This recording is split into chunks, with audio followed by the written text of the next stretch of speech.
Merci beaucoup. Donc nous venons de tenir la réunion du CRGE, le comité régional de gestion des épidémies. Donc suite à la lettre circulaire du ministre de la Santé et de l'Action sociale. Donc nous avons tenu aujourd'hui, nous avons organisé une réunion donc, du comité pour préparer donc, la riposte par rapport à la maladie donc, du Mpox, ce qu'on appelle la variole donc, du singe. Donc c'est la raison pour laquelle lorsque l'Organisation mondiale de la santé l'a déclaré comme une urgence sanitaire mondiale de portée internationale, donc nous avons tenu cette réunion donc, du CRG pour définir ensemble les objectifs et les stratégies véritablement au niveau de la région de Sédhiou pour organiser la riposte en cas de survenance donc, de la maladie du Mpox. L'une des recommandations phares, c'est d'organiser, d'établir donc un plan de riposte donc en cas de survenance de la maladie, mais également de tenir une démultiplication donc de ce comité au niveau des départements et arrondissements. Donc pour chaque département et arrondissement que l'on puisse tenir donc ce comité pour sensibiliser les populations par rapport à cette maladie et prendre également des mesures en cas de survenance donc, de cette maladie. Donc, ce sont les principales recommandations qu'on peut retenir aujourd'hui. Mais également renforcer la surveillance, surtout au niveau des frontières. Parce que la particularité de la région de Sédhiou, c'est que nous partageons des frontières avec la Gambie et la Guinée-Bissau. Donc nous mettrons à contribution les forces de défense et de sécurité pour renforcer la surveillance donc, au niveau de nos frontières. Mais également au niveau de nos structures sanitaires, en cas de consultation, nous avons donné des instructions donc, aux responsables de ces structures de renforcer la surveillance, mais d'être toujours, surtout, d'être vigilant pour identifier ces cas-là. Donc ce sont ces recommandations qu'on peut retenir aujourd'hui. Comme vous le savez, il y a une maladie qui est connue de par le monde et qui existe depuis plusieurs années. Mais l'ampleur de la maladie a fait que l'OMS l'a déclarée urgence sanitaire de portée internationale.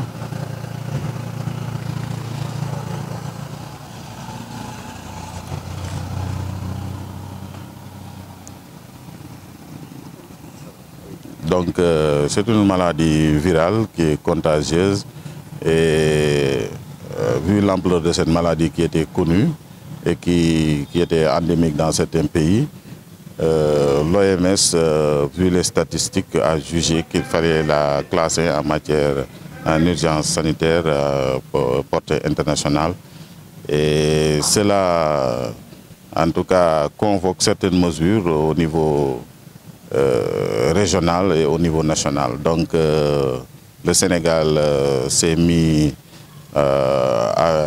sur pied de guerre pour préparer cette maladie et prévenir cette maladie, mettre des plans de prévention, de riposte éventuelle et vraiment commencer déjà par faire découvrir ces agents ce que c'est que cette maladie, parce que c'est une maladie qu'on ne connaissait pas au Sénégal, et partager avec les agents sur les symptômes déjà par rapport à tout ce qui est modification de la peau, tout ce qui est signe en rapport avec la fièvre, des adénopathies, et ainsi de suite. Donc cela permet au moins d'identifier les cas au niveau des différents, dans la communauté d'abord. Et lorsqu'on aura identifié les cas dans la communauté, au niveau des structures de santé, on peut confirmer après le prélèvement ou infirmer le diagnostic. Et ça, c'est la première étape. Mais il faut dire qu'il faudrait bien qu'on n'ait pas encore de cas il faut savoir que nous avons eu des cas suspects, hein, et ces cas ont été infirmés. Donc c'était des cas de Galles surtout. Mais on ne doit pas attendre d'avoir des cas pour avoir des plans de riposte. C'est pourquoi le comité régional de gestion des épidémies a été activé avec ses différentes entités. Et le gouverneur, qui est le président de ce comité, a bien voulu le convoquer pour mettre en branle ses services, notamment les services de santé, les services de l'élevage, de la famille, les services de sécurité, parce que c'est une riposte qui sera multisectorielle et cette lutte doit voir toutes les entités de la région faire ce qu'il faut pour, en tout cas, permettre de faire une bonne prévention et voir une bonne prise en charge. C'est souvent difficile avec les populations de les faire accepter une maladie qu'ils ne voient pas. Quel est le mécanisme que vous allez mettre en place pour le faire comprendre? Bon, cette fois-ci, je pense qu'on va avoir moins de difficultés. Parce que déjà, on a eu des alertes qui sont venues des signaux qui sont venus des populations. Parce que c'est une maladie qui a des signes dermatologiques. Parce que des signes dermatologiques ne sont pas des signes qu'on peut créer. Si vous avez une éruption au niveau de la peau, vous l'avez, c'est quelque chose de matériel, la personne la voit. Donc ce n'est pas comme les autres maladies où c'est seulement le virus qui peut matérialiser ou bien d'autres signes.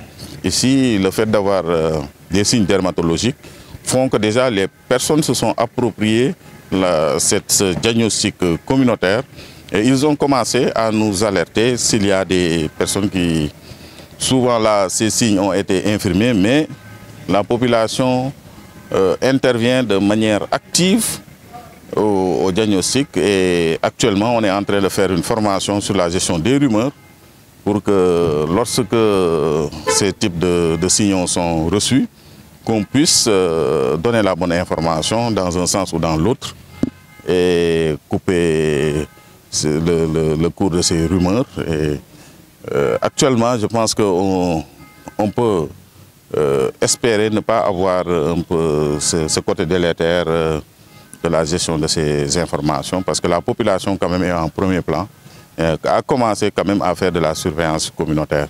Et le fait également qu'on ait mis en branle le système de gestion de l'incident nous permet, avec les différents sectoriels, de mettre en place des dispositifs qui permettent de contrôler aussi bien les flux d'informations, de les vérifier et de prendre les mesures adaptées à chaque niveau, que ce soit au niveau frontalier, que ce soit au niveau de la communauté ou bien au niveau des structures de santé. D'emblée, on a identifié des structures de santé de référence.